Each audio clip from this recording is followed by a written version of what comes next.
The Matrix is one of those movies that has imprinted itself on a whole generation. I remember very vividly seeing it for the first time, and it had a powerful effect on me. The language of The Matrix has come to undergird much of our political discourse, and strangely on both sides of the political aisle. And though I have to admit it would be impossible to go through all of the symbolism in the movie, hopefully I can follow a thread that will make its basic structure available. The Matrix is full of small symbolic references, and so many people have written, discussed, and explored all of these references, the names, the play on words, but dwelling too much on these, like the name Trinity or Morpheus or the play between Neo and the One, I think can become a distraction. And it's also obvious that the Wachowskis threw in a large number of references which are not completely coherent and can confuse us as we attempt to make out the basic structure of the story, which is really a battle between two clear sides, at least in the first movie.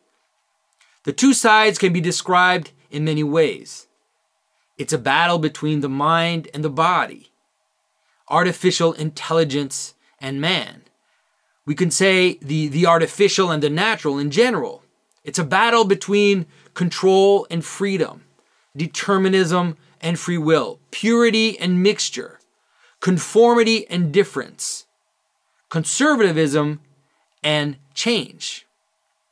It's also reason versus faith, but also reason versus intuition, reason versus love, reason versus desire. And ultimately, it pits the system, no matter how you see it, against the individual. Once one sees the basic opposition, we can follow the thread. The opening of the movie is the key.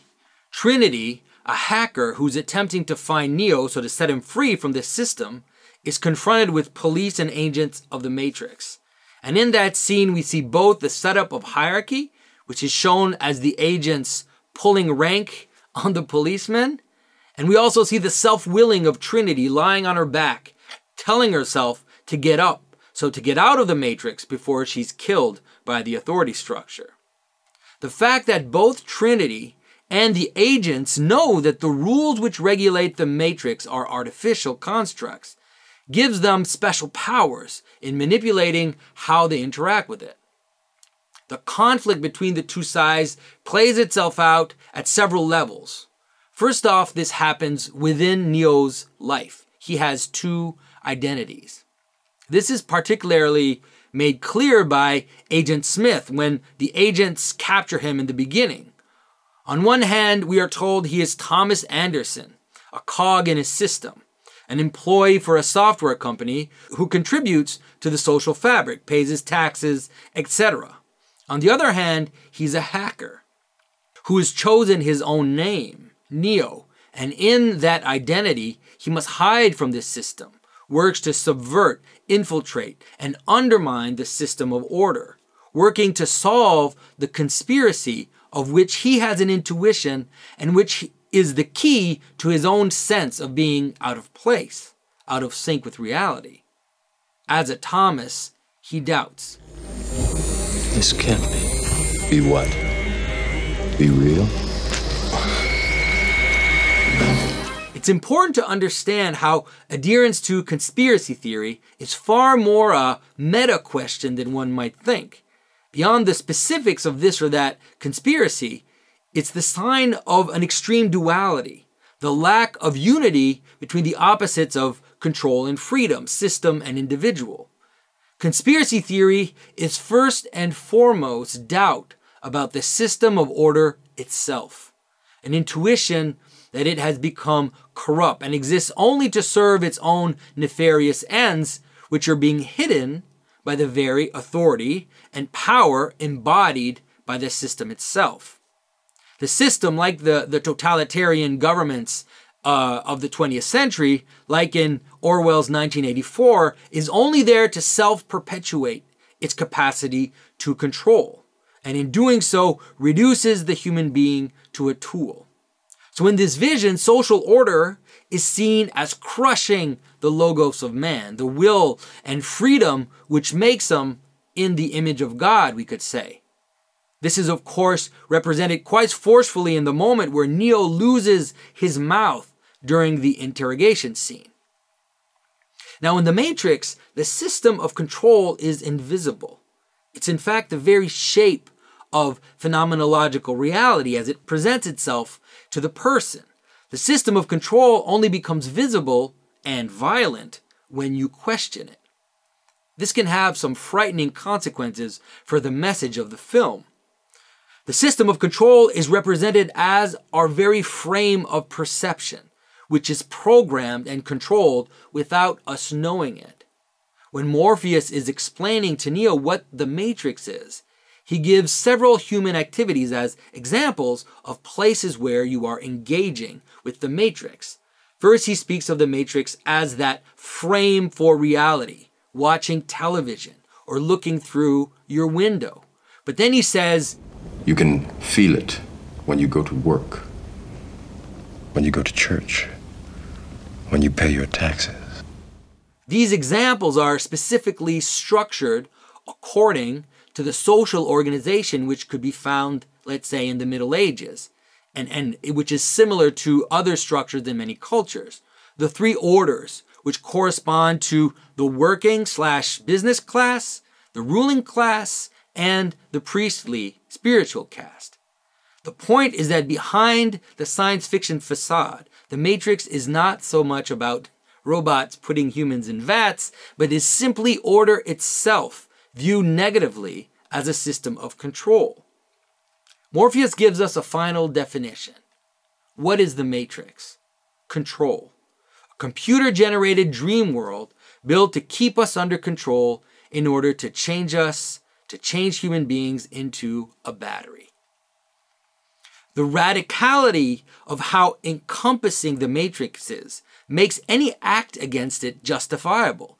Terrorism, of course, but also any individual who stands to defend the system is an agent of the system, even though they might not even know what they're doing or know about the Matrix. If you are not one of us, you are one of them. And those agents or those people in the Matrix can be eliminated as needed without moral consequence. This type of discourse is truly that of the revolutionary. The recent resurgence of notions like systemic oppression or group guilt, that is the fact that you're guilty of all the crimes of a group simply for being a member of that group, is an example of the type of thinking which animates the Matrix movie. That means that anyone we haven't unplugged is potentially an agent. In a normal vision of the world, our relationship with the system of order is seen as an exchange. People do act as batteries for organizations, whether it be the state, the church, but it's also true of your local sports club or your aunt's knitting group. Individual participation acts as fuel by which the higher order identity and order itself can continue to exist. But in a normal vision, that system of order also offers identity, structure, purpose, and cohesion to the group, which feeds it, while also leaving room for the, let's say, idiosyncrasies and our private world. On the side of the human resistance, we see lined up a series of qualities which bolster the basic opposition, this basic opposition against the system.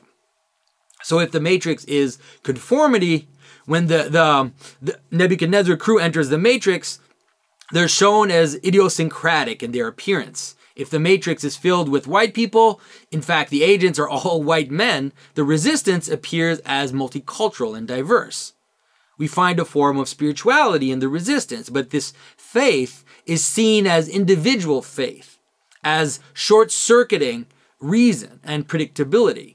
And each person's belief, does not have to coincide with what others believe in order for those beliefs to have value. What was said was for you, and for you alone. And in the end, the ultimate faith is the faith in oneself, for it is finally by believing that he is the one that Neo is able to explode the structure of control. This understanding of opposition to the system also shows us the meaning of the oracle, who demonstrates that there are limits to coherent linear thinking, and human causality is not always linear. And don't worry about the vase. What vase? That vase. I'm sorry.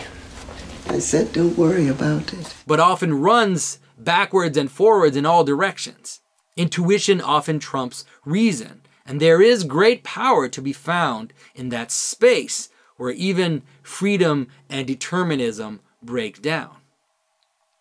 And when Morpheus presents Neo with the two pills, it is choosing between these two sides, the question of deciding which is more real, the blue side of the simple, the straightforward, and the side where your experience of the world matches your theory of the world, or else the complicated, unbelievable vision where absolutely nothing is what it seems. First off, it's important to say that we make this decision every time someone makes a statement to us. Do we trust or distrust? Is this truth or a lie? Is the pronouncement there to show us or to mask from us reality? In this image of the pills, the Wachowskis use a very deep, intuitive structure which goes beyond the confines of the movie, of course. It is what many have called the right and the left hand, water and fire, the blue side of mercy and the red side of rigor, the side of reason and the side of the passions, the straight and the crooked. One could say that it is the two sides of the brain, but it is the reflection of a greater pattern, which is that we vacillate between coherence and completeness. Are things simple, moving towards unity, or are they complicated, moving towards flux? What is important to understand is that at least in the first movie, the opposites are portrayed within a liberation frame of modern politics. The narrative is one of revolution. We can't avoid that. And the breaking of systems of order. And in this case, the structures, the frames, are seen as impeding the real, which is identified mostly with the body, with instinct, the individual, and the possibility of self-determination, of being whatever you want to be, no matter what the social fabric seems to impose. In many instances, Neo says that he will not accept to be subject to the rules, that he is in control of his own fate. Do you believe in fate, Neo? No, Why not? because I don't like the idea that I'm not in control of my life. Several people have seen the resemblance between the Matrix and Platonism in relation to the allegory of the cave, and this is an obvious comparison. But the Matrix presents us with a form of reverse Platonism, we could say, where what is most real is not the reality of stable forms which are beyond even the mental realm, but it is a fight between the controlling mind and the flux of the body. By understanding how rules, structures, and frames of reference, as mental tyrannies are artificial and malleable, one acquires special powers in shaping and twisting reality for revolutionary ends. In this sense, the Matrix and how it works is very akin to magic, which attempts to master the structures of conscience and manifestation in order to manipulate them. And so we follow the story of Neo. As we do that, we do have a descent into the underworld of sorts. Neo leaves the comfort of the Matrix and is dumped into the real world, and this takes on the imagery of baptism, as Neo is reborn into the real world outside the Matrix. As he does that, he then ascends to learn to control the very thing that imprisoned him.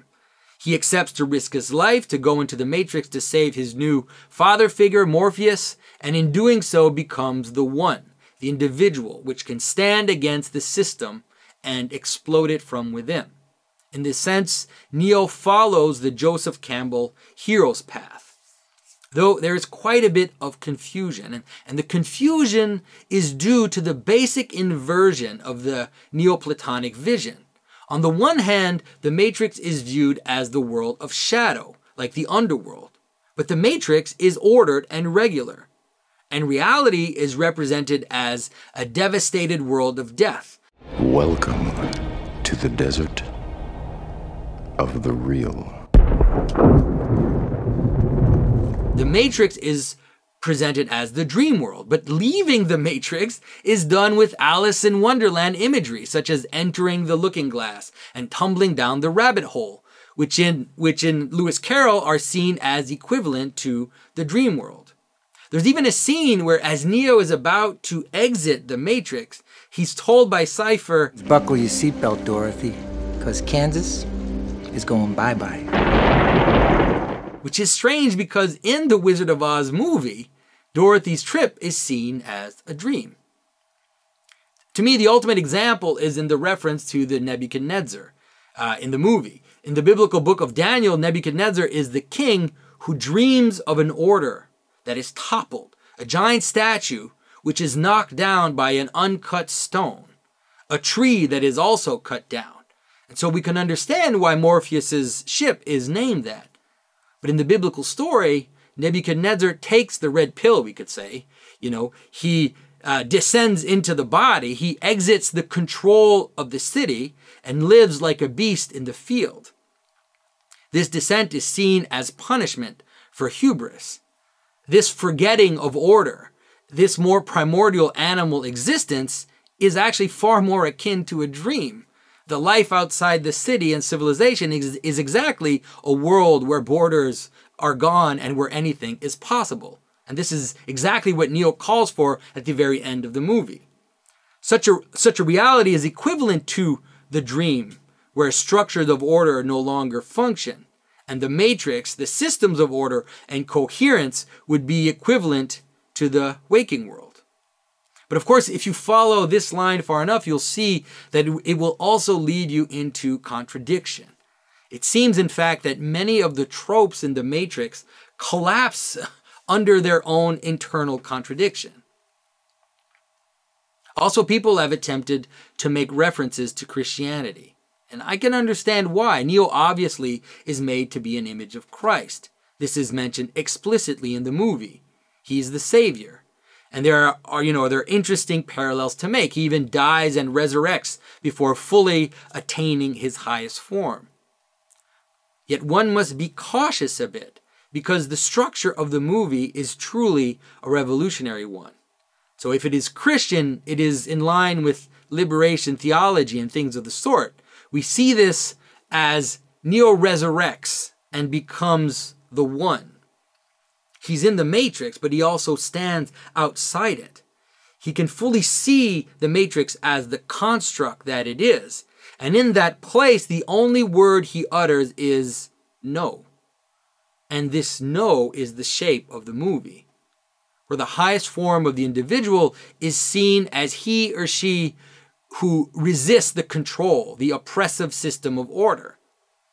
Christ has come to reunite heaven and earth, show us a place where all things can come together. And so although Christ did come in part as the uncut stone, which topples the statue in Nebuchadnezzar's dream, this is a traditional interpretation, he did not oppose Rome in a revolutionary sense. By accepting to die, he transformed Rome from within until the corrupt system of order, Rome itself, which had conspired in his murder and then persecuted his disciples for centuries, was finally conquered from within and transformed, not exploded. As for the Matrix, the very last scene in the movie clinches the whole story. Neo declares the system is afraid of change. We see the words system failure. As Neo says, he does not know the future causality of his actions, does not know what effects they will have. His side is won for now. I'm going to show them a world without you. A world without rules and controls, without borders or boundaries. A world where anything is possible. That is, of course, the final message, which is that the truly real is a world without order, without system, and without limits, where there is no relationship between the categories of the world and our own possible engagement with it. That is what Larry and Andy Wachowski, Larry and Lana Wachowski, is that right? No, wait. Lily and Lana Wachowski, that's what they're aiming for.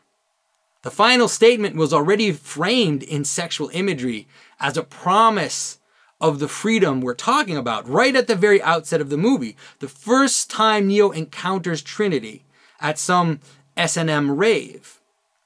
And now at the very end, Neo's declaration is cast in political discourse as Rage Against the Machine comes on,